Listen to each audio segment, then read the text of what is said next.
வணக்கம் சார். சட்டமன்ற தேர்தலில் ஒரு வலிமையான வேட்பாளர், ஒரு சிறந்த தேர்தலிக்க, இது ரெண்டு மட்டும் போதுமா சார் வெற்றி வாய்ப்புக்கு?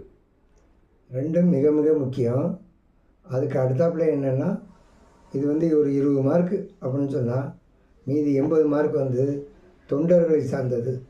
தொண்டர் 5 வருடமாக கட்சி பணி, மக்கள் பணி ஆற்றி, மக்களை அந்த கட்சிக்கான உறுதியான மிகச்சிறந்த ஒர்க்கு முடித்து வச்சுருப்பார்.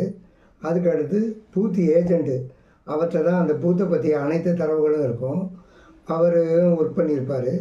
அதுக்கு இல்லாமல் பூத்து கமிட்டி, இவங்க அந்த கட்சி, அந்த சார்ந்த கட்சிகளை எல்லாரையும் ஒருங்கிணைச்சி அந்த பூத்துக்கு தேவையான நடவடிக்கைகள், கூட்டங்கள், பொதுக்கூட்டங்கள் நடத்துறது, அந்த வேட்பாளருக்கு தேவையான எல்லா உதவிகளும் செஞ்சு மிகச்சிறந்த வெற்றிக்கு இவங்க எல்லாரும் சேர்ந்து அர்ப்பணிப்பாக பாடுபடுவாங்க.